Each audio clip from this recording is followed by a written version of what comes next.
pantalla.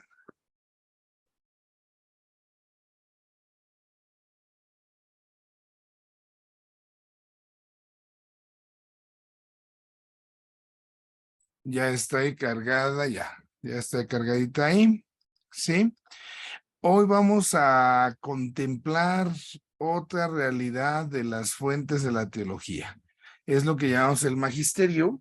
Me voy a remitir a nuestro esquema base que vamos teniendo para que nos vayamos siempre ubicando, ¿no? Esto es nuestra clave. Recuerden, hablamos de la revelación. Dios nos habla, se revela, se nos muestra y estamos llamados a dar una respuesta. Es ahí donde hablamos que se cruza la fe objetiva, ¿no? El objeto de nuestra fe, lo que creemos y la respuesta que nosotros damos. Y esto sucede también desde la razón, porque somos seres racionales que pensamos y que Dios nos ha dado el pensamiento para ello. Usamos nuestro lenguaje para esa comunicación. Y lo que hemos visto en las dos últimas lecciones y vemos el día de hoy es lo que llamamos las fuentes de la teología. Las fuentes de la teología es de dónde sacamos esa revelación que el Señor nos da. Hemos visto Sagrada Escritura, hemos visto ya hace 8 días la tradición y hoy nos encontramos delante del magisterio. Vamos entonces a visualizar esto, ¿no? ¿Qué nos enseña el magisterio como esa fuente de teología a partir de la cual podemos tener ese contacto con Dios? Bajo este presupuesto, me regreso acá.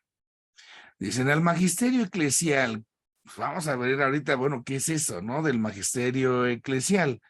¿Qué es lo que entendemos por esa partecita? Bueno, al magisterio eclesial dice, le compete interpretar auténticamente la palabra de Dios.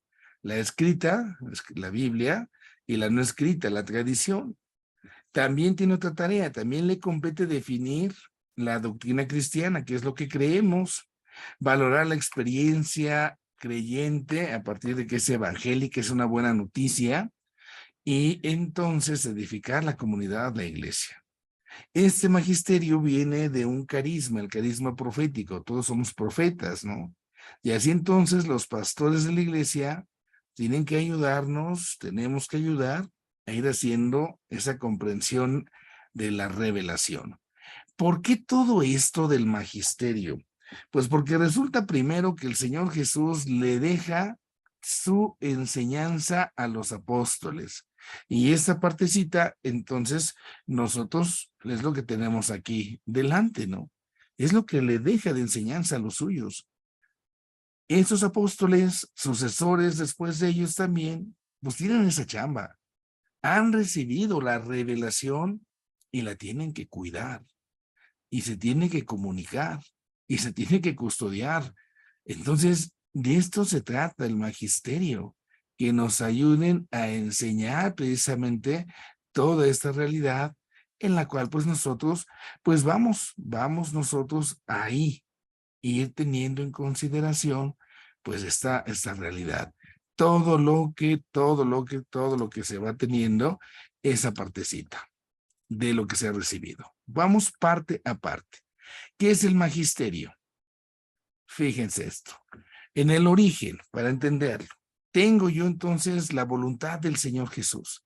Y la voluntad del Señor Jesús, lo que Él ha venido a hacer, es lo que llamamos el triple ministerio. Acuérdense ustedes, hablamos de la función docente, pastoral y sacerdotal, del triple ministerio que recibimos cuando somos bautizados. La función docente es enseñar, es exponer la doctrina, es interpretar la doctrina. Se trata precisamente de compartir lo que se ha recibido. Y esto, pues todos tenemos esa chamba, ¿no? Todos tenemos esa tarea. Tenemos la tarea de compartir lo que Dios nos ha dado. La función de regir, de cuando se dice que somos reyes, es la función pastoral. ¿Qué significa esto? Pues el saber gobernar, el gobierno espiritual de los fieles. ¿Y cómo es el reinado, el gobierno espiritual? Recordemos el ejemplo de Jesús, no es así en el poder, ¿no? Es en el servicio. Cristo vino a servir y no a ser servido, y así se lo enseñó a los apóstoles, y esa es la tarea nuestra de todos los que creemos en Cristo. Si tú en tu familia estás teniendo, digamos, tu rebaño, tu ministerio pastoral, tu ministerio real, es el servir a tu familia. Tenemos la función sacerdotal. Y la función sacerdotal es ejercer el culto, es celebrar lo que creemos. Entonces tenemos el triple ministerio, el triple oficio de Cristo. En esta función docente es donde entra el magisterio, porque es la chamba, ¿no? La chamba es enseñar lo que hemos recibido. Así entonces, como definición tenemos esto. Es el ejercicio de la función docente de la iglesia que la iglesia tiene encomendada. Es una actividad para enseñar, para custodiar la fe que hemos recibido. Y esto se realiza en la autoridad de la iglesia. Padre, ¿por qué? Porque así quiso Jesús. Vayan y enseñen, a quien se lo dijo sus apóstoles. Vayan y enseñen, prediquen el evangelio en las naciones. Bautizándolas en el nombre del Padre, del Hijo y del Espíritu Santo. Ellos reciben una tarea, los apóstoles, y desde los apóstoles la van compartiendo, ¿no? Y se tiene que cuidar, porque si no, imagínense, si no tuviéramos, como sucede en algunos casos, si no tuviéramos una cabeza, si no tuviéramos alguien que fuera marcando también los posibles abusos, ¿cómo estaríamos? Es que esta parte de la Biblia yo la interpreto de esta manera. Ah, pues a mí me gusta mejor interpretarla así. Y no, pues a mí acuya, y cada quien lo suyo. Entonces, no habría objetividad, todo sería subjetivo. Tenemos que asumir esa función de parte del magisterio de la iglesia para entonces realmente el que nosotros podamos recibir y enseñar lo que se ha dado. Están testimonios de ese ejercicio ya en el libro de los Hechos de los Apóstoles, cuando ellos mismos hablan de la doctrina de los apóstoles, de lo que se va comunicando, lo que recibimos y compartimos.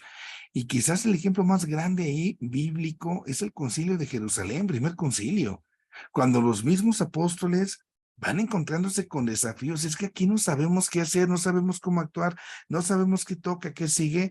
Ah, entonces nos reunimos para ponernos de acuerdo. Concilio de Jerusalén. En los siglos segundo y tercero vemos varios textos que hablan de la sucesión apostólica. ¿Qué es esto de la sucesión apostólica? Bueno, pues ya se nos murieron los apóstoles de Jesús. ¿Quién sigue en su lugar? Entonces sabemos que ellos fueron eligiendo a otros para que continuaran su obra, y en esa sucesión apostólica se reconoce que está el criterio también para que se siga ejerciendo la verdadera doctrina. También se reconoce que este magisterio, pues es un carisma del Espíritu Santo.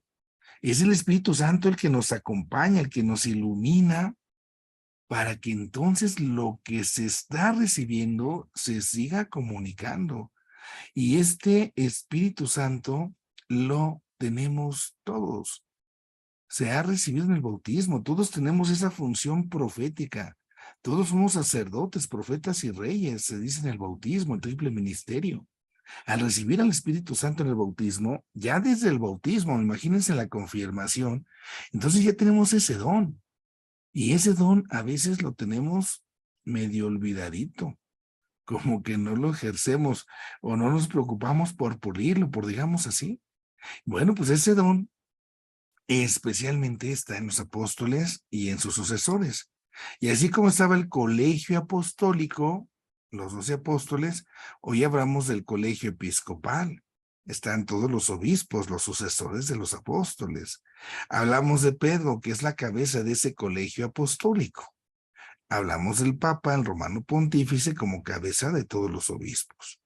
¿Y por qué es necesario entonces este magisterio? Pues porque tenemos que conocer realmente la fe. Tenemos que conocer realmente e interpretar adecuadamente lo que el Señor nos ha comunicado. Ya les decía yo, si no, imagínense, cada quien va a querer interpretar lo que se le ocurra, lo que se le venga en gana, pues no, hombre, ¿a dónde vamos a estar?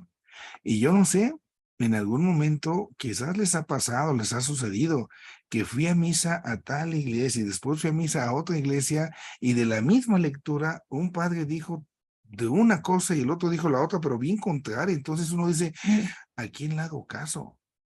Entonces es ahí donde nos damos cuenta, por ejemplo, cómo tiene que haber un orden, porque a veces podemos manipular la palabra de Dios.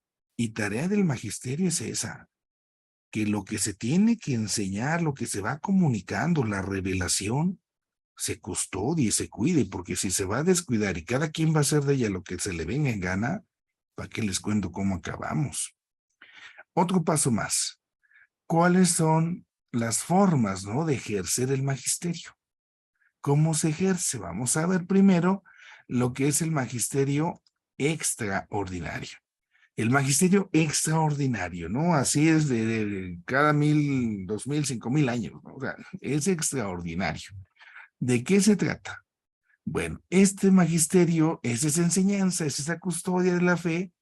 Ojo con estos términos, que lo va a ejercer, en este caso, el concilio ecuménico, que incluye, por supuesto, al Papa, o el Papa solitito, pero cuando hable ex cátedra, desde su cátedra.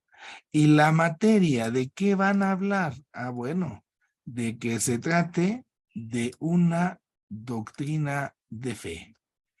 Sí, de esto se trata la enseñanza. No es que hablen de cualquier cosa y digan, es que como el concilio se puso de acuerdo y entonces el concilio ahora resulta que nos acaba de decir que el mejor equipo del mundo mundial es el América. No, pues ¿qué te pasa? Estás equivocado. Pero es que lo dijo el concilio, es más, lo dijo el Papa, que el mejor equipo del mundo es este. Pues no, es en materia de fe. Ahí tenemos nuestro primer elemento. Todas las afirmaciones del magisterio son en materia de fe. Y entonces, para que tengan esta característica de magisterio extraordinario, primero, o lo dice el Papa, así, de una manera pero bien clara, o el concilio ecuménico, que por supuesto tiene en la cabeza al Papa. ¿De qué se trata? Bueno, entonces se trata de formular, se trata de hacer un juicio, una afirmación acerca de una verdad de fe, y esa afirmación de esa verdad de fe va a ser obligatoria para toda la iglesia. Tiene que ser aceptada por todos los que somos parte de la iglesia, porque es parte, eso que se nos ha enseñado, es parte de la revelación. Y esto nosotros lo debemos de comprender, lo debemos de aceptar. Se nos enseña aquí como parte de la revelación. Entonces, algo que se me enseña y que me obliga. Pongo acá un ejemplo, el último dogma de fe. Ahorita los vamos a ver, unos de ellos. El último dogma, 1950, hace 73 años, va a tener 73 años, se proclama el dogma de la Asunción de María. María fue llevada a los cielos en cuerpo y el alma. Lo hace el Papa Pío XII de manera ex cátedra, con toda la solemnidad. Y todos somos invitados a creer en esa verdad como parte de la revelación. Que alguien dijera, no, yo no quiero creer. Ojo, ya tengo problemas contigo entonces, oye. ¿Por qué? Porque ya estás negando a lo que es parte de lo que se considera revelación. Pongo otro ejemplo. Se ha canonizado a San Juan Diego y mucha gente dijo que San Juan Diego no existe. Bueno, pues si alguien no cree en San Juan Diego, no pasa nada. ¿Por qué? Porque no es dogma de fe en ese sentido. No es algo que todos obligatoriamente tengamos que creer. Si no creo en San Juan Diego, entonces ya me condené. Para nada. A la hora de hacer estos juicios, como ya lo mencionábamos un poquito antes, está entonces la asistencia del Espíritu Santo. ¿Para qué? Para que todo esto que se diga, ojo con este concepto, sea infalible. Hablamos aquí de la infalibilidad. La infalibilidad, ¿qué significa?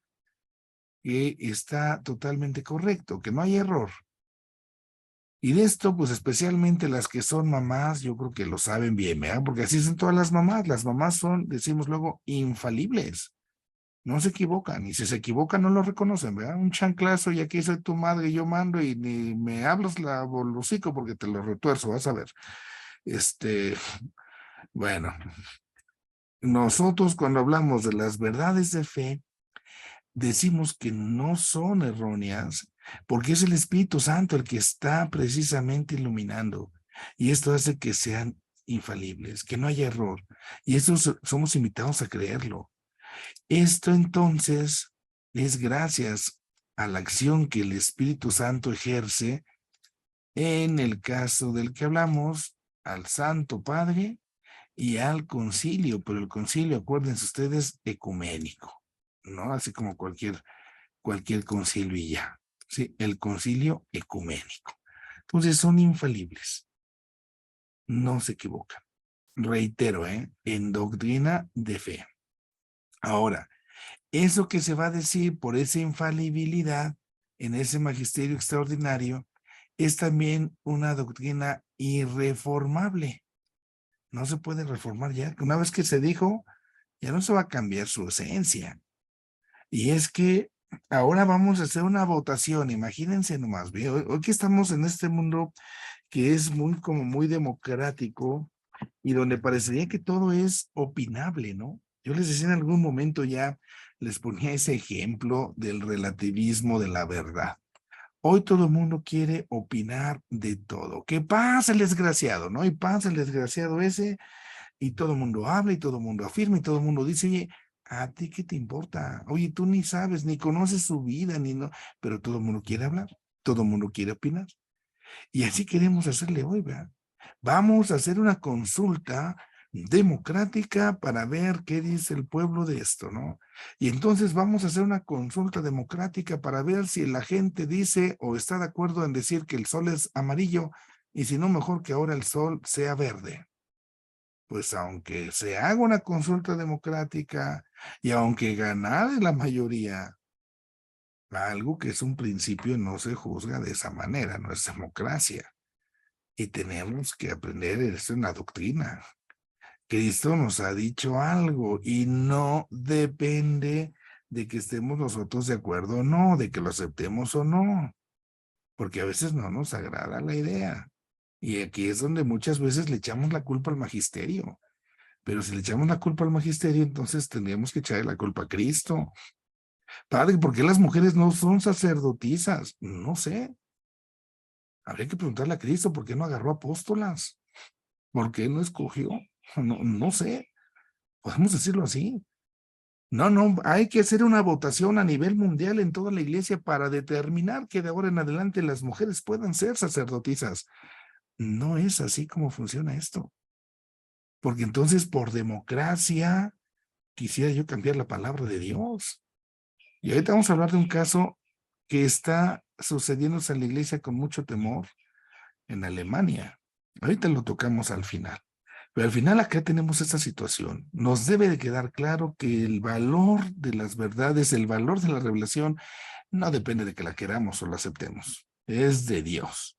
Ahora, las definiciones papales, lo que el Papa defina, entonces se va a basar obviamente en la fe de la iglesia, la fe que hemos recibido. El Papa, cuando determina algo, también tiene que considerar esta parte, ¿no? La creencia de los fieles. Y también siendo el Papa, siendo la cabeza de ese colegio, no necesita ni siquiera la aprobación de los obispos o de los fieles para hacer una definición dogmática. Para nada. Porque nosotros creemos en la fe que le asiste el Espíritu Santo. Entonces, una vez que el Santo Padre de manera ex cátedra oficialmente ejerce su ministerio y determina un dogma, ahí ya no se discute. Lo asumimos como parte de esa revelación, de esa palabra de Dios que nos ha sido dada, revelada y que se sigue profundizando. Ahora, aquí tengamos en cuenta esta distinción, por favor. El que sean irreformables no significa que no pueda cambiar la fórmula, la manera en cómo se dice. Ya les ponía un ejemplo. Cuando hace no mucho decíamos en el credo, ¿no? Que el Padre y el Hijo es consubstancial al Padre. La palabra consubstancial se ha precisado y ahora en lugar de decir consubstancial se dice de la misma naturaleza. Se va precisando el lenguaje, pero la forma, el significado, ese ya está. Y ese pues no cambia, no se modifica. Ese es el magisterio extraordinario y literal, extraordinario. Los concilios, ¿no? Cada cual es un concilio extraordinario. Tenemos el magisterio ordinario, el más común, el que se ejerce continuamente.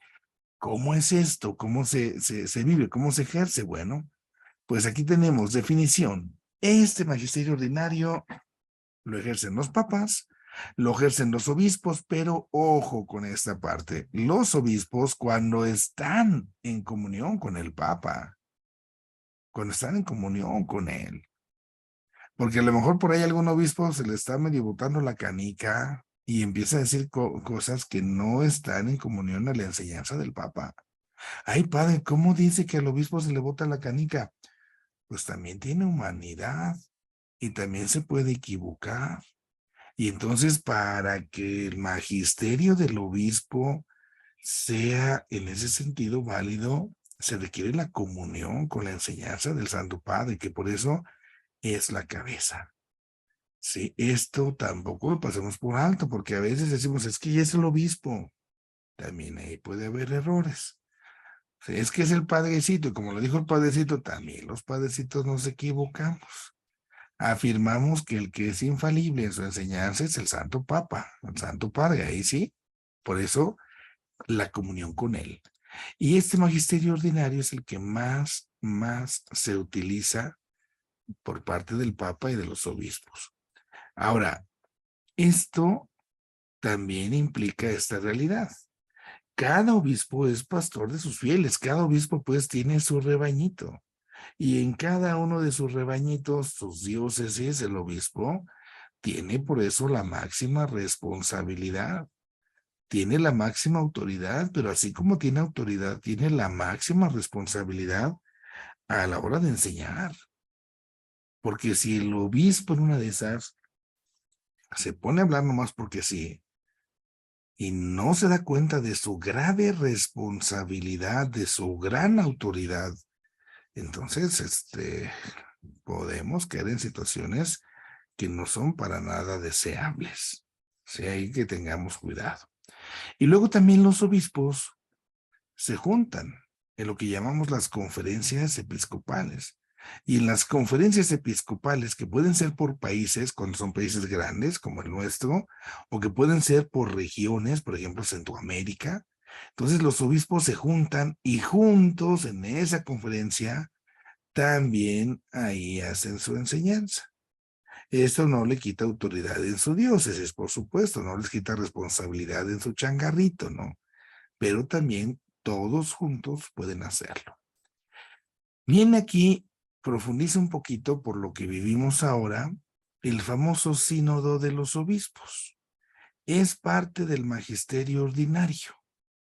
Sínodo de obispos. ¿Qué es el sínodo de obispos? Esta es una definición que viene en el Código de Derecho Canónico, el código que es, digamos, como la constitución política de la Iglesia, el código que nos rige con sus cánones, como si fueran los artículos de la Constitución, los cánones. Tenemos el canon 342 y habla del sínodo de los obispos que nos dice lo siguiente. Es una asamblea de obispos escogidos de entre las diversas regiones del mundo, es decir, no van todos los obispos, no van todos, escogen unos cuantitos y se reúnen en determinadas ocasiones. ¿Para qué?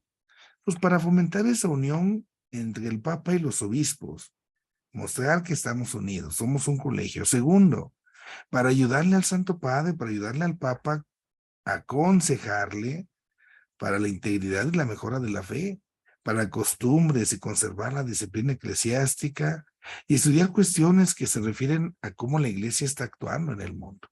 Entonces, a resumidas cuentas, es un grupo de obispos que como institución canónica, el Papa entonces les pide que se reúnan para que le aconsejen, para que le ayuden en determinados temas.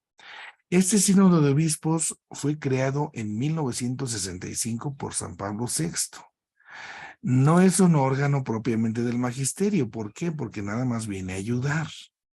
Lo que dice el sínodo no es que, ya porque lo dijo el sínodo, ya es, ya, no.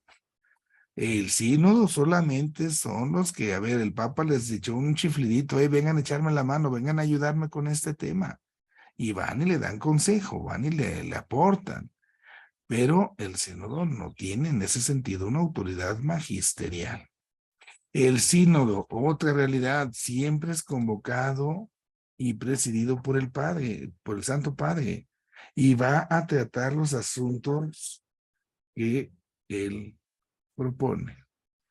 La Santa Sede, al final del sínodo, publica ese documento que entonces va a ser una especie de resumen de conclusiones que se sacaron en el sínodo, pero no hay ningún documento, ¿sí?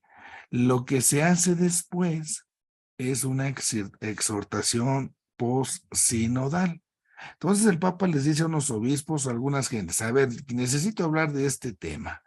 Por favor, reúnanse, chéquenle, platíquenle, y entonces el sínodo le da al Papa, al Santo Padre, aquí están las conclusiones. Y ya el Papa, si gusta, puede hacer un documento. Generalmente se le llama exhortación apostólica post-sinodal. Se hace el documento y entonces se muestra, se entrega. Y es ahí donde vemos cómo colaboran en esta tarea magisterial. De manera ordinaria, el sínodo se reúne cada 3 años, pero aquí el Papa puede cambiar reglas de juego. Es como estamos ahorita. El Papa ha pedido la opinión a todos los obispos, a toda la iglesia. Yo no sé si a alguno de ustedes les tocó en nuestras parroquias, todos fuimos convocados a hacer una especie como de análisis de cómo se está precisamente viendo la realidad de la iglesia actualmente en lo que se ha llamado el camino sinodal.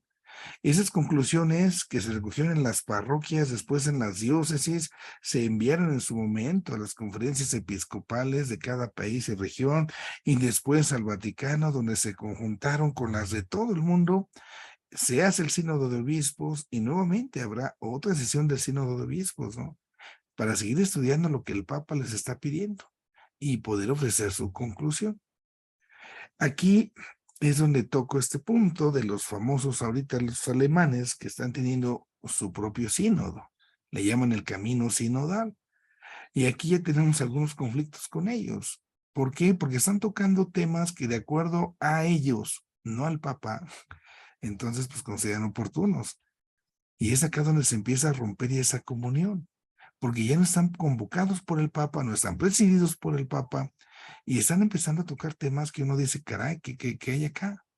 Por ejemplo, no aceptaron matrimonios homosexuales, pero sí en sus conclusiones, este dichoso sínodo alemán, están ahora pidiendo, sugiriendo que a toda la Iglesia Universal, que se le dé la bendición a las uniones de personas del mismo sexo.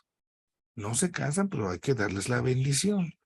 ¿Qué jugamos? ¿Vamos a aparentar o qué, no?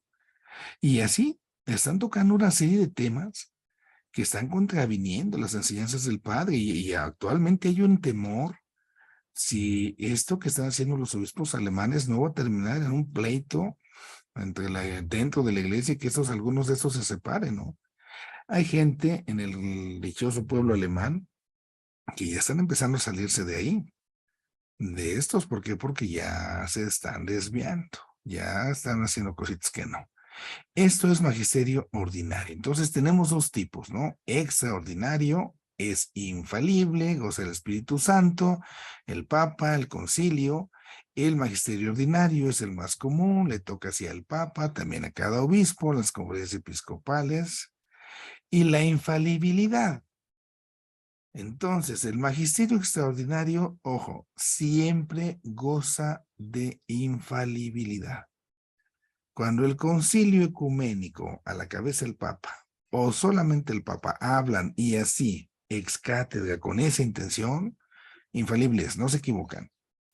En el caso del magisterio ordinario, ojo con esto, El Papa o los obispos individuales no hablan infaliblemente en el ejercicio ordinario de su función docente.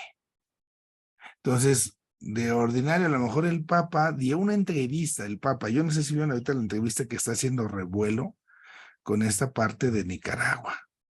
Ya el Papa, podemos decir, ya explotó, ¿no? Contra esta situación de injusticia de Nicaragua y la forma en cómo se refirió a la dictadura y al fulano este, ¿no? Al Daniel Ortega.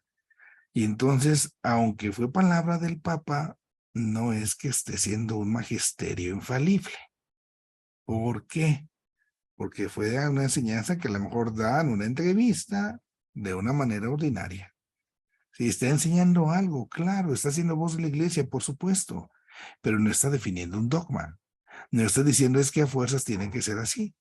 Por supuesto que no. Y existen condiciones para que el magisterio ordinario de todos los obispos pueda gozar de la infalibilidad. ¿Qué se necesita para que lo que enseñan los obispos juntos, no un obispo, juntos, pueda ser infalible? Nos recuerda Lumen Gentium esto, que los obispos mantengan unidad entre ellos y con el Papa. Alguien pudiese decir, ya ven, es que los obispos alemanes sí tienen autoridad. Pues no, porque están rompiéndose con el Papa, entonces ahí se fregó esto. Lo segundo, que hablen con autoridad sobre un tema de fe o de moral. Y tercero, que todos los que están siendo parte de esta conferencia episcopal, de este colegio episcopal, entonces estén coincidiendo, ¿no? En ese punto de vista que están externando. Pero si unos dicen blanco y otros dicen negro, pues ya no. Entonces tenemos ahí cuándo es infalible nuestro magisterio. Extraordinario siempre, ordinario, no.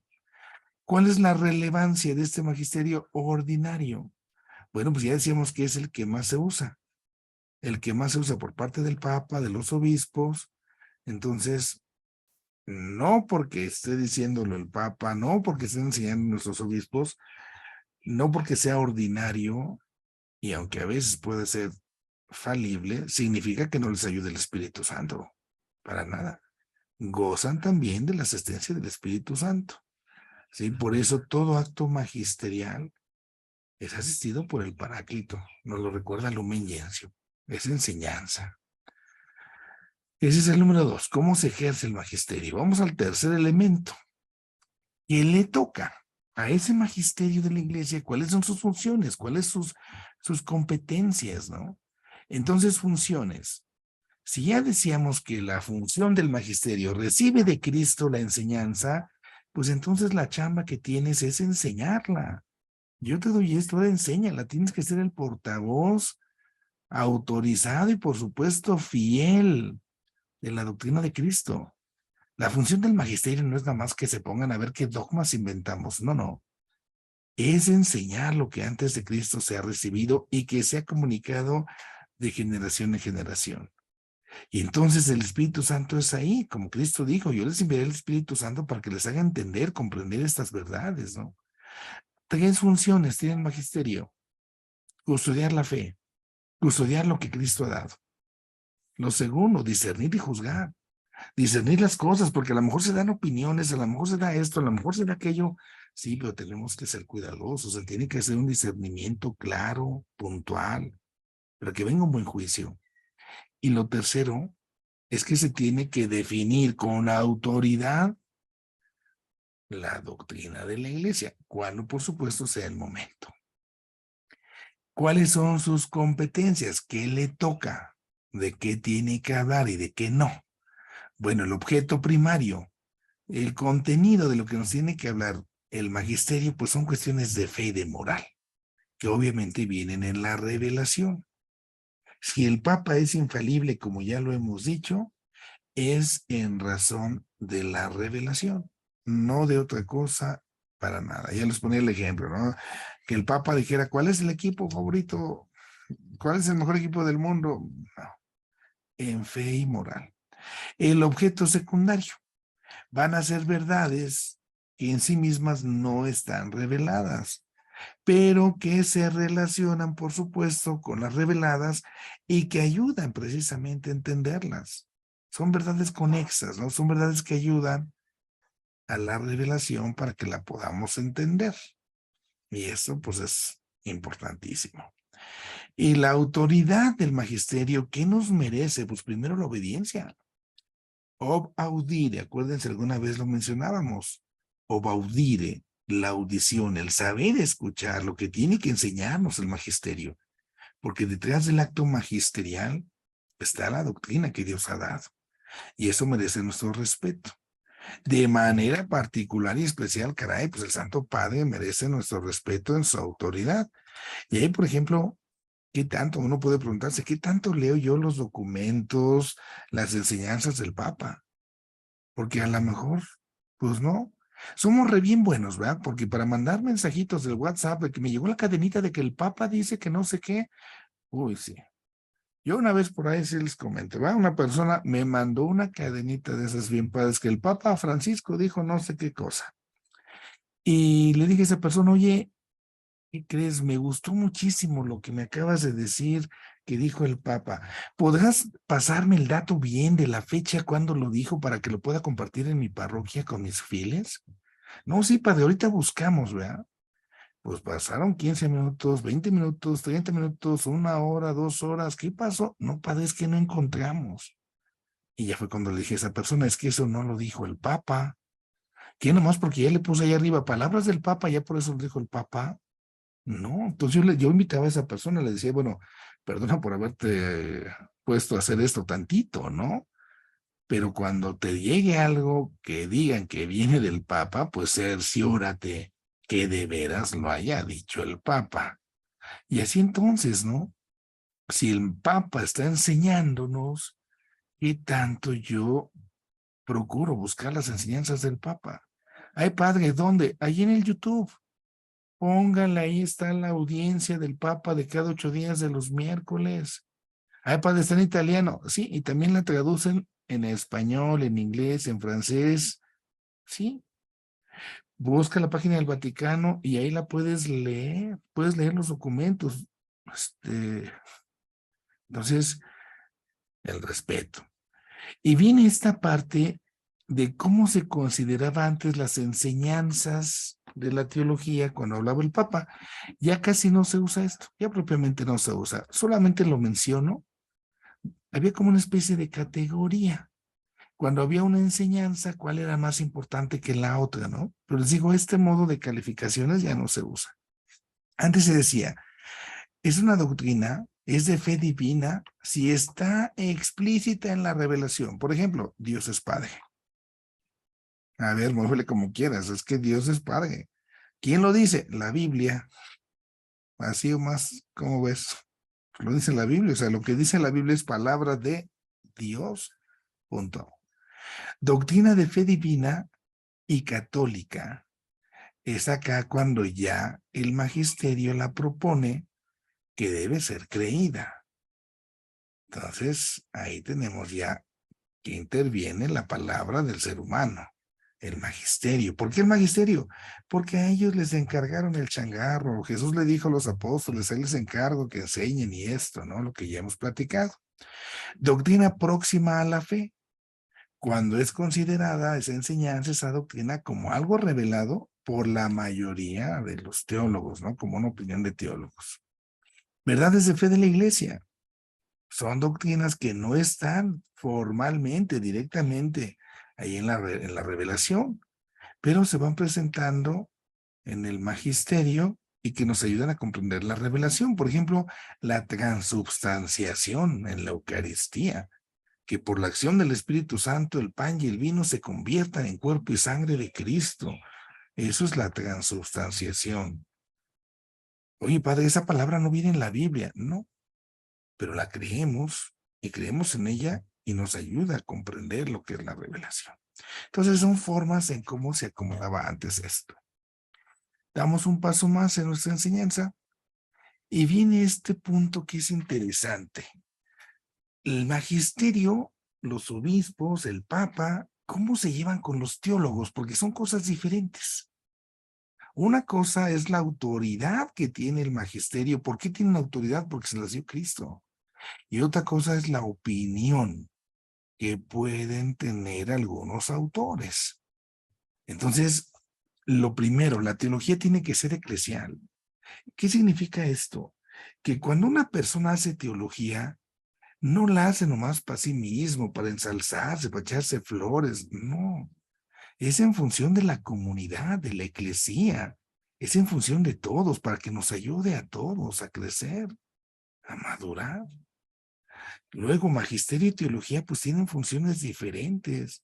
La chamba del magisterio es enseñar, y en esa enseñanza pues va definiendo, y lo que me dice el magisterio tengo que asumirlo, porque tiene esa autoridad y esa infalibilidad que hemos visto. Pero lo que dicen los teólogos, pues ahí es otro cantar. Pensemos un poco lo que platicábamos la semana pasada, yo les decía de algunas editoriales, de algunos autores. Entonces, bueno, pues esto lo dice este autor y qué bueno, es su opinión, pero no es magisterio. Hay entre ellos, entre magisterio y teología, una mutua necesidad y complementariedad, porque también los teólogos van explicando las cosas, van ayudando en esto, van ayudando en lo otro, y complementan entonces al magisterio. Teólogos y magisterio se complementan, se ayudan y se necesitan. Y esto exige que el magisterio también respete la autonomía y la libertad de los teólogos.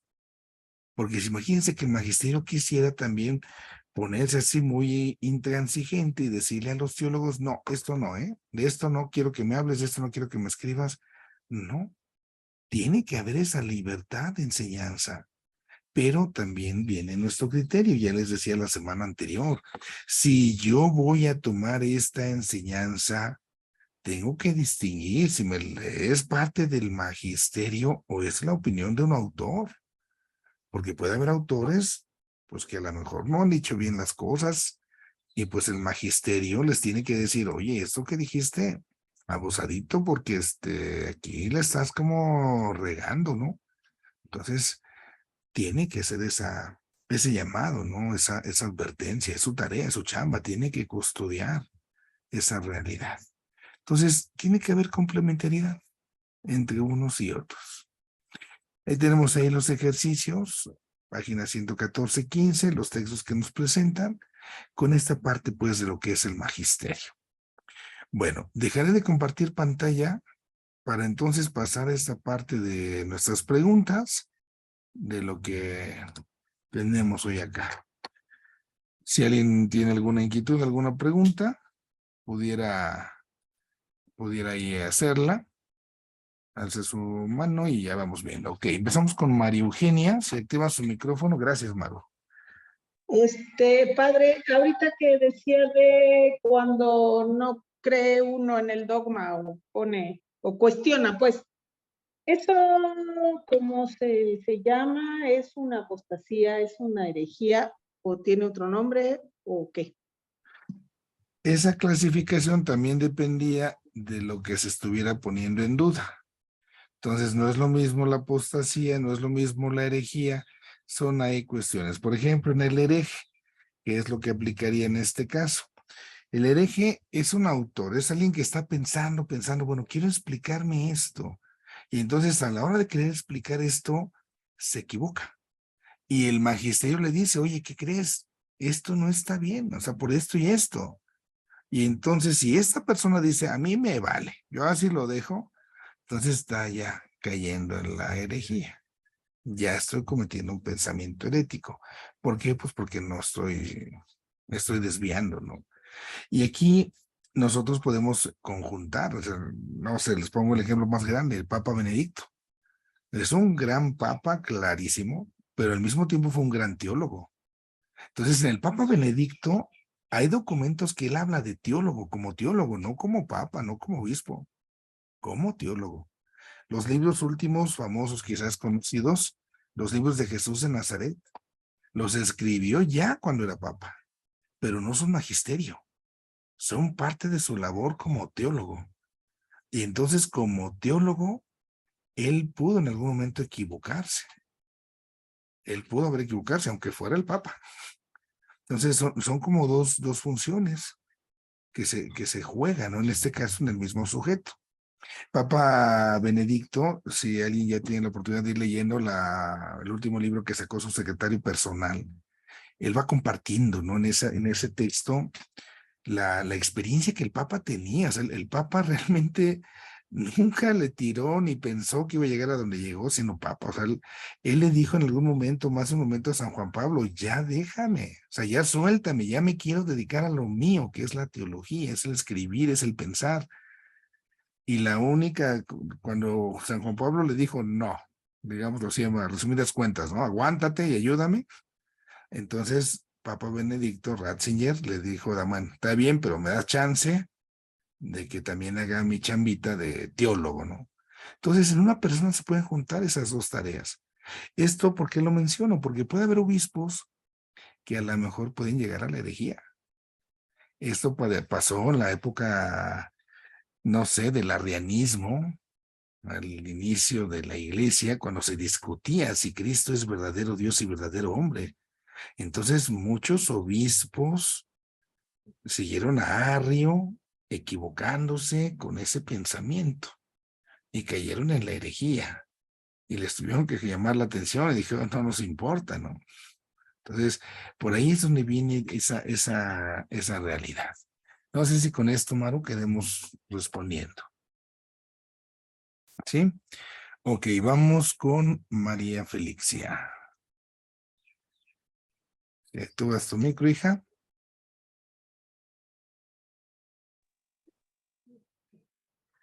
Bien, yo solamente quería preguntar, en cierta ocasión que estuve en una misa, bueno, pidieron que fuera acompañar, bueno, y asistiera a una misa donde era una misa de sanación. Y lo que me llamó la atención, más bien en ese momento me quedé así como confundida durante lo que va la enseñanza del padre. Pues ahí haciendo oración y en algún momento iban pasando con todas las personas, las iban así como haciendo oración y a todos iban haciendo así como que cayeran.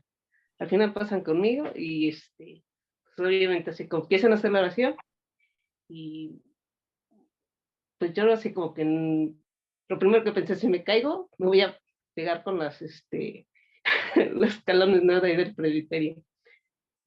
Pero y entonces me empujaban, ¿no? Así como caerme y yo estaba pensando, no, yo yo no quiero caerme.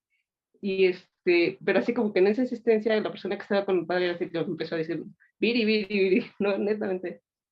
Y bueno, ya total acabó la misa, acompañé a la persona que me dijo que me fuera, porque invitaron a comer al padre. Y bueno, a mí me quedé confundida porque el padre dice, ¿y por qué no se quiso caer? Dice, pues iba caer en un descanso con el Espíritu Santo. Y yo, no, porque, pues no, me dio miedo, yo no le dije así, me dio miedo. Entonces, pues la pregunta de ella así es como, ¿realmente esto es así como verdad? O nada más es así como toda una confusión que se generó. La verdad es que esa vez así yo me quedé así, ¿esto es cierto o no es cierto? Bueno, esta parte de la asistencia del Espíritu Santo que nos toca a nosotros hoy comentar es en razón de la enseñanza. Entonces, la asistencia del Espíritu Santo la promete Cristo, ¿no? Yo les voy a enviar el Espíritu Santo para que Él les enseñe, para que Él les ayude a profundizar. Y en ese sentido, por eso el dogma de la infalibilidad del que acabamos de hablar es desde la acción del Espíritu Santo.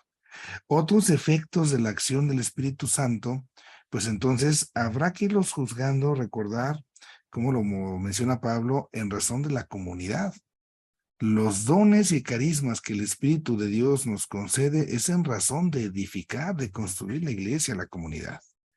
No puedo cuestionar ni poner en duda si el Espíritu Santo actúa a través de un sacerdote o de algún laico, de alguna persona, y pueda, al final y al cabo es Dios, pueda realizar acciones como las que hemos escrito, ¿no? Las que has compartido. Pero también pues habrá que emitir un juicio. Bueno, ya yo gocé del Espíritu Santo, bendito sea Dios, agarró, me tumbó, me alzó, no sé lo que haya hecho, ¿no? Ok, ¿cómo está el fruto? ¿Fue para el bien de la comunidad? Yo comparto acá una experiencia muy personal de lo que a mí me sucedió antes de entrar al seminario. unos meses antes de entrar al seminario yo no era precisamente muy cercano a la iglesia y a grupos y esto, pero estaba yo en ese proceso de acercamiento y entonces recuerdo una parroquia donde yo vivía, allá en Pachuca, donde iba a haber un retiro, ¿no? Que no, un retiro que viene el Espíritu Santo, que no sé qué, que no sé cuánto, y me invitaron, y yo escuchaba cómo hablaban, y yo decía, pues ese quién es, quién sabe, ¿no? Pero una sensación, ¿verdad? Yo sentía que era como Santa Claus, el Espíritu Santo. ¿Por qué? Porque decían, es que a mí el año pasado me dio el don de lenguas, a mí me dio el don de quién sabe qué, a mí me dio el don de quién sabe qué, o sea, realmente era así como que a ver qué le saco al Espíritu Santo para que me dé este año, ¿no? Yo recuerdo así la sensación, así la comparto, ¿no? Pues ya viene Santa Claus. Oye, ¿tú qué le vas a pedir? Pues yo así como andaba que me metía o no me metía al seminario, si dejaba o no mi vida, pues lo que necesitaba era paz. ¿Sabes qué? No sé quién seas, hablan de ti, pero pues sí, échame la mano, si sí de veras, pues con paz, ¿no? Para que pueda tomar una decisión que sea buena. Y bueno, como que esa parte es donde uno puede emitir ya el juicio, ¿no? El fruto de la acción del Espíritu Santo. Si se cae, no se cae, bueno, si una persona está enseñando, pero su enseñanza en lugar de generar unidad, de generar comunidad, va a destruirla, híjola, misas de sanación,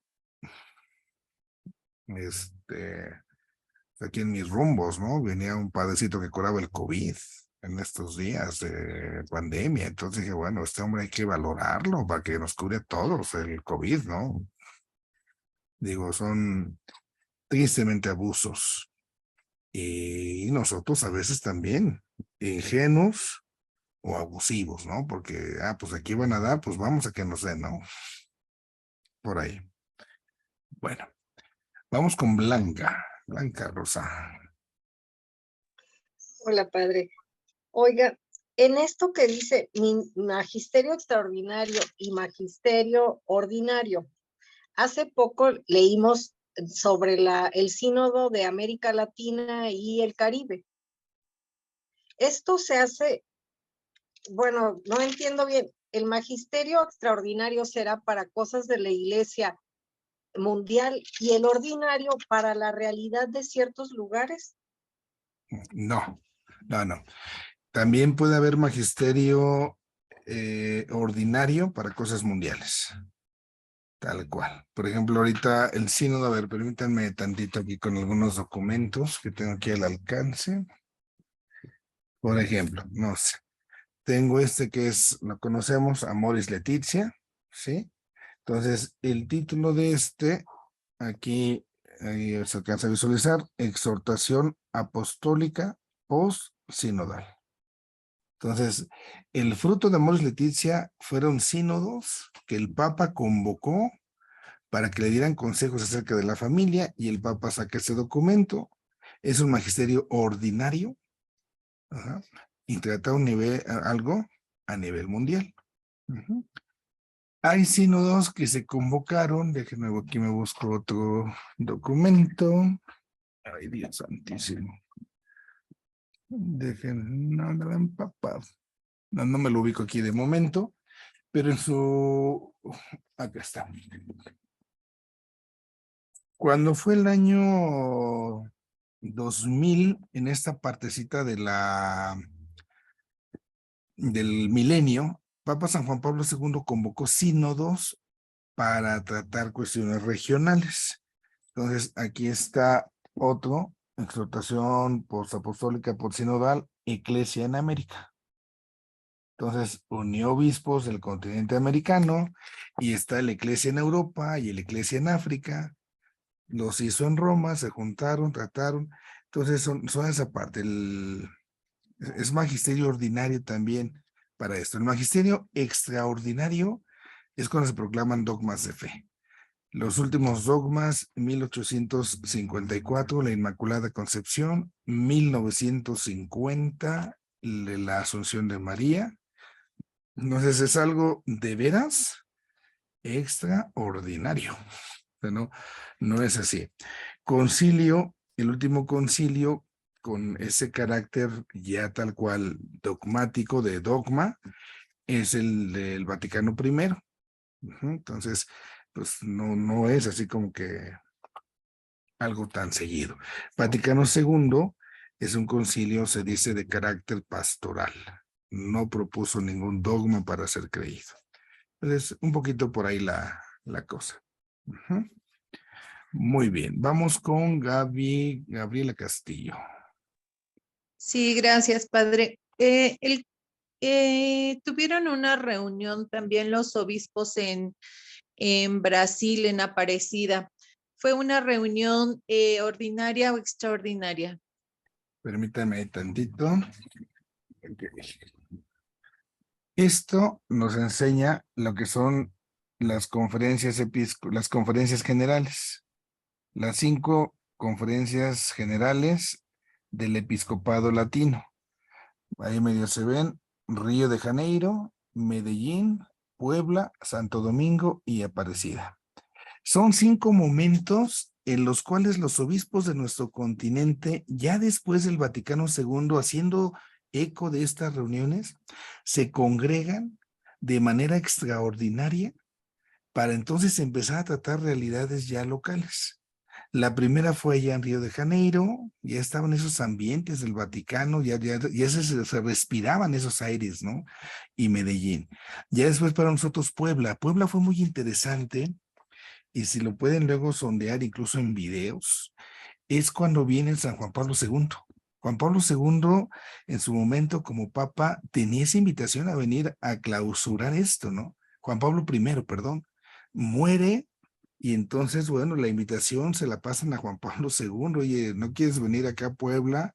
Ese es el motivo de la visita cuando viene acá a México. Viene a clausurar la conferencia, la tercera conferencia del episcopado latinoamericano. ¿Por qué el Papa quiere venir? Porque en aquellos momentos en América está en boga, está de moda la teología de la liberación. Y entonces como que las cosas hay que ponerlas en su lugar. Hay que empezar a acomodar piezas, y a San Juan Pablo II le interesa mucho esto, ¿no?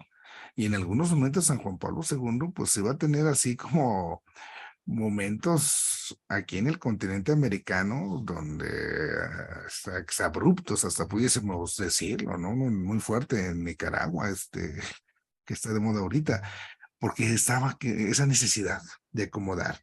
Santo Domingo fue en el 92, 500 años del encuentro de los dos mundos, ¿no? Entonces había mucho que repasar en orden de la fe, y Aparecida pues ya en esta mirada del nuevo milenio. Entonces son los 5 caminares extraordinarios de nuestros obispos en el continente. De manera cotidiana siempre hay una especie de comisión permanente de los obispos a nivel nacional y de los obispos a nivel latinoamericano. Entonces, por alguna situación, digamos, que se ofrezca, ahí están como al pendiente, ¿no? Este documento que les he mostrado es ya condensa, ¿no? Y saca las 5 juntas, pero se pueden conseguir, están ahí en el internet, por supuesto, o por separado. El último, pues para nosotros más conocido, por supuesto, es Aparecida. Ahí en Aparecida pues está la mano, ¿verdad? La mano que mece la cuna, dicen, es la del Papa Francisco. Y otro hombre que metió mucha mano ahí en Aparecida es el cardenal Carlos Ayar, el que está ahorita en México. Es de los artífices, fue del equipo, así como articulador con quien era el obispo de Buenos Aires, y acá en este caso, pues ahorita quien es cardenal, ¿no? No sé si con ello quedemos, Gaby. Sí, sí, padre. Y una pregunta más. ¿Se podría decir que este tipo de reuniones es para regular el comportamiento humano? No del todo, porque si no estaríamos cayendo solamente en conductual. Y no, el tema generalmente puede ser de moral, pero también de fe. Son como los 2 elementos. Entonces, propone lo que creemos, vamos explicitando nuestra doctrina, pero también en esa parte conductual. Generalmente nos vamos a ir por materia de fe. No es así como que diga, a partir de Aparecida, todos los católicos, no sé, muy absurdo, ¿eh? Las mujeres cuando vayan a misa tienen que usar falda, si no usan falda, ya no. No. Ah, ok. No, son siempre en materia de fe. En el dogma, en el último dogma, ¿no? La Asunción de María, quedó volando un pedacito. Pío XII, muy astuto, sí definió que María en cuerpo y alma está ya con Cristo, ¿no? Es la eternidad, pues. Pero no dijo nada si María murió o no murió. No lo aclaró. En algunos lugares la fe sigue celebrando la dormición de María. María se durmió, pero para algunos el que se durmió significa que se murió. Se durmió en el Murió. Señor, decimos, ¿no? Juan Pablo II por allí en algún momento, en un magisterio ordinario, entonces afirmó que María sí se murió. Si Cristo, el Hijo de Dios, pasó por el trance de la muerte, María no pudo estar encima de. Entonces también tuvo que haber pasado por esa muerte. Y de ahí viene su lógica. De eso nos hizo la afirmación. Y así es entonces donde lo tenemos, pero no es un dogma de fe. La muerte de María no es dogma de fe. No lo hizo San Juan Pablo de una manera solemne, es cátedra. Ahorita Papá Francisco, yo les decía de esa homilía, ¿no? Del 12 de diciembre de hace 3, 4 años, donde habló de la corredención de María y el Papa Francisco dijo, no, ya basta, ya no hablen de eso no tiene nada que ver. Sin embargo, mismos papas anteriores, Benedicto, Juan Pablo, han tocado el tema de la corredención de María. Entonces, ni unos ni otro de manera oficial la han cerrado ni han hecho nada. O sea, la están diciendo así como que, bueno, ya esténse quietos. Pero si, por ejemplo, dentro del pueblo de Dios se sigue tocando esto, pues es parte, decíamos hace 8 días, del Census Fidei, Vox Populi, Vox Dei, ¿no? Entonces, habrá que ir viendo si se da y cómo se tiene que precisar. Ujú. Muy bien, Gaby. ¿Algo más, Gaby? Muchas gracias, padre. Bueno, vamos con la Nada hermana. más. Muy bien, vamos con la hermana Chelo, por favor. Está apagado su micro, madre, si nos hacía favor de encenderlo. Perdón, padre. No se apure. Gracias. Una pregunta. Cuando se dan las indicaciones de excomunión, ¿es porque se atenta contra algo que se dijo del magisterio de la iglesia, contra la misma Sagrada Escritura? ¿O en qué caso se da la excomunión? Y si la excomunión la dan los ordinarios del lugar o le toca ya directamente al Papa. Esas son las preguntas, padre, por favor. Ok. Vamos primero a distinguir los actos. Los actos que hacemos los seres humanos son buenos o son malos. Sí. Pero dentro de esos actos, algunos de esos actos son pecados, de esos actos malos son pecados, pero otros no son pecados, no son culpables. Pongo un ejemplo. Un niño resulta que jugó con la pistolita y mató a alguien. Lo que hizo está mal, claro. ¿Es un pecado? No. ¿Por qué? Porque no tiene esa culpabilidad el sujeto. No hay razón, es un niño. Ahí la culpabilidad del pecado recaería sobre el adulto. Entonces, vámonos así de partecitas. Hay actos que son malos, pero no todo acto malo llega a ser pecado. Ahora, hay pecados que por su gravedad y su naturaleza llegan a ser delitos. Todos los delitos, hablo en términos canónicos en la iglesia, todos los delitos son pecados, pero no todos los pecados son delitos. Puedo tener un pecado. Pienso, el aborto. Sí, el aborto es un pecado y es un pecado grave, pero hay circunstancias en torno al aborto. A veces queremos ver todo blanco y negro y claro que no. Resulta que a lo mejor abortó una muchacha porque salió embarazada, resulta que en la casa le dijeron, si te sales embarazada vas a ver la friega que te voy a medio matar, que no sé qué, el fulano la va a abandonar y no sé, o sea, por temor y miedo, la mujer chamaca decide abortar. Es algo grave, pero también en su entorno hay atenuantes. Entonces eso cambia la óptica. Puede haber que en lugar de atenuantes haya agravantes. Hiciste esto, está mal el aborto. Oye, pero ¿qué crees? No es el primero, ya llevas como 20. O sea, ya es por deporte, casi en tu caso. O sea, es tu vida, ya le das gusto al gusto, así nomás, así como que ya es algo grave, ¿no? Entonces, en algunos casos, por ejemplo, ese pecado puede constituirse un delito. Cuando los pecados se constituyen delitos, vienen las penas. Las penas no son para los pecados, son para los delitos, que son algunos pecados. Y esas penas en la iglesia deben de tener un carácter medicinal. Es para curar. Así se piden en derecho canónico. Entonces son medicina, y la medicina a veces duele, la medicina a veces amarga. Si nos van a poner una inyección, no siempre nos gusta. Si nos van a dar un jarabito, pues no siempre es tan bueno, ¿no? Entonces, esas penas, en orden a curar, en orden a la medicina, se aplican sobre delitos. Y para esto, entonces aquí hay toda una especie como de categoría que está establecida en el derecho canónico. Yo aquí no podría decirle exactamente, estos son del Papa, eso le toca al obispo, cómo se levanta una excomunión, por qué se promulga, pero esa es, digamos, la dinámica. Yo les platico una anécdota que ya de como seminarista me tocó presenciar en algún momento y un poco de, como anécdota chusca, pero también con algo de pena, ¿no? De un sacerdote ya fallecido. Yo llegué de seminarista, estábamos ahí, íbamos para misa, y entonces el padre ya venía con unos alcoholitos encima. Ya traía sus 2, 3 copitas, ¿no? Y entonces estaba una viejita, de esas viejitas como que creo se confesaba cada hora, ¿no? O sea, padre, confiéseme, padre, confiéseme, padre. Entonces, el padre con sus alcoholitos corriendo para la misa, se acerca a la señora esta, padre, por favor, que confiesen, que no sé qué, pero así con una insistencia, y se veía que ya era clienta, ¿no? De que siempre se confesaba. Entonces, el padre, en su idiotez, le dijo, es más, ya ni te voy a confesar, ya estás excomulgada. Y el padre se subió a misa, ¿no? Ya era la misa de la noche, 7 de la noche. Nosotros nos quedamos ahí, pernoctamos esa ocasión. Al otro día, recuerdo en la mañana cuando bajamos de la casa cural, estaba la señora, ¿no? Y ya le dice al padre, es que me urge hablar con usted, es que no puedo dormir porque usted me excomulgó.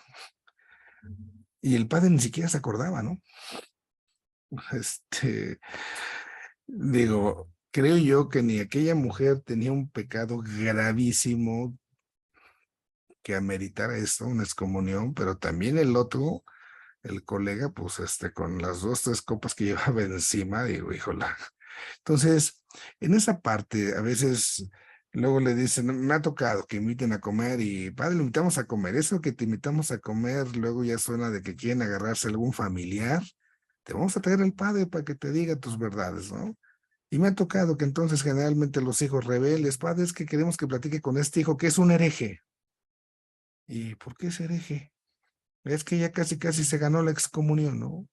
No. O sea, el hecho que piense distinto, o que discuta, o que no esté de acuerdo, no lo hace hereje, ¿no? Entonces, yo creo que ahí siempre tengamos que ser muy cuidadosos. Acerquémonos al Código de Derecho Canónico. Ahí, si queremos ver cómo es el proceso, cuáles son las penas, en qué circunstancias, y quién puede levantar las penas, porque no todas las penas las puede levantar el obispo, por ejemplo, ¿no? Hay penas, hay delitos que ameritan una pena que solo la puede levantar el Papa. Entonces, depende pues ahí las circunstancias. Padre, ¿dónde consigo el derecho canónico? Pues en una librería católica, si lo quieres en librito, o bien fácil, en la página del Internet del Vaticano. Ahí está. Y ahí viene entonces por libros el Código de Derecho Canónico. Permítanme. Más o menos esta es la circunstancia. Es como si les dijera la Constitución Política de los Estados Unidos Mexicanos. Entonces, en el código viene, pues en primer lugar, como ley que es la Iglesia, nuestros derechos como católicos, como creyentes. Se nos habla de los sacramentos, quién es el ministro, cuál es la forma, qué se usa, qué esto, qué el otro, qué aquello. Se nos habla de cada sacramento por separado. Se nos habla ahí, ya les decía yo, la parte del derecho penal. Entonces viene todo esto. Me atrevo a recomendarles un libro.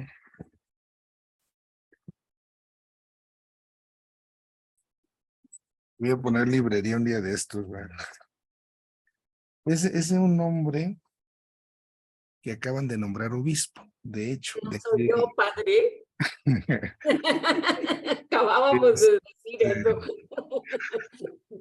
Este hombre es de la Pontificia aquí de México. Lo acaban de nombrar obispo hace 8 o 15 días. Se llama Mario Medina Balam, un hombre yucateco.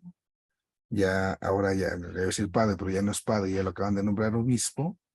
Este libro se llama Yo te absuelvo de tus pecados. Está editado por la Pontificia de México. Y es un libro realmente sencillo, delgadito, realmente. Ajá. Creo que ya sacaron una nueva edición, ya tiene sus ayercitos. Pero este libro tiene de una manera muy, pero muy así, muy esquematizada, muy padre, esto que estaba preguntando ahorita la hermana. ¿Cuáles son los pecados? ¿Cuáles son las penas? Bueno, qué pecados hacen delitos, de acuerdo a cada delito, cuáles son las penas que se tienen. Entonces, es por demás muy interesante ahí de la Ponti, el texto del padre, del señor obispo ya, Mario Medina, Balam. Bueno, no sé si ahí, madre, tuviéramos la Sí, respuesta. padre. Muchas gracias, padre. Perfecto. ¿Alguien más? Bueno, ya me levantó en la mano María Félix, ¿sí? Ya. Padre, con respecto a lo que va haciendo el sínodo de los obispos de Alemania, y bueno, como se está comentando que ciertamente la reunión de los obispos va haciendo para ir comentando los temas, ¿no? ¿Qué pasaría entonces si los obispos no dieran, ahora sí, vuelta atrás a lo que va proponiendo? ¿Qué sucedería con ellos? ¿Se volvería así como una iglesia sectaria o Un algo cisma, así? un cisma. Sí, sí. Se contempla esa posibilidad. Dios quiera que no, hay que hacer en ese sentido, pues la parte que nos toque, ¿no? Nuestra oración. Pero si hubiera una negativa de la Conferencia Episcopal Alemana, en ese sentido, para acatar lo que dice la Iglesia Universal, el Magisterio del Santo Padre y en la doctrina de la Iglesia, en la revelación, entonces sí se caería en lo que es un cisma. Sin duda alguna, habría una separación, porque entonces la Iglesia Católica ya no reconocería como parte de, dado que ya no crees lo que creemos nosotros, ¿no? Porque ya te estás allá desviando. Entonces, sí, pues es por ahí. Hay una, sí, perdón, una más. Hay una página de internet, no recuerdo si se llama Religión y Libertad, creo, ¿eh? No, les checo el dato. Ahí van saliendo artículos, opiniones que son interesantes y que ayudan a eso, a pensar y a reflexionar mucho de esto, del famoso camino sinodal ahí de Alemania. Entonces, pues hay articulistas, digo, es información que a lo mejor uno no tiene tan al alcance, ¿no? Con que nos quedamos de lo que nos llega. Entonces, para poder emitir un buen juicio, pues hay que conocer. Entonces, si no mal recuerdo, se llama Religión y Libertad, para que pues, si a alguien le interesa seguir esta noticia, la pueda ir caminando. Bueno, vamos con Irene. Padre, una pregunta. En cuanto al libro de Derecho Canónico, ¿existe Occidente y Oriente también? Claro, también tienen un código de derecho para la Iglesia del Oriente. Ah, ok. Sí, sí. También hay, no sé qué tan fácil sea conseguirlo acá en nuestros rumbos en físico, así como ya en cualquier librería, pero sí al menos en el internet, ahí en Página del Vaticano, ahí está. Gracias, padre. Ok. Bueno, creo que no hay nada más. Dos cosas, les agradezco la espera el día de hoy. Tenía alguna que asunto que se me cruzó en la parroquia, pero les agradezco la paciencia. Y también por ahí veía algunos comentarios de que, padre, es que no se ve esta parte de los esquemas y esto. Yo se los mando en PDF que es donde lo puedo exportar por el programa que utilizo. Voy a tratar de conseguir la licencia, pues ya es meterle dinerito y bueno, esa parte se complica un poco a veces luego por la renovación que se hace y bueno, pero yo esperaría que aunque lo quisieran tener el esquema que yo les manejo, lo pudieran agrandar en PDF, en una computadora, creo yo que no tendría que ser mayor problema. Pero lo otro, para que no se me angustien y aflijan, padre, el esquema lo saco del libro. Padre, es que se lo inventó, que no.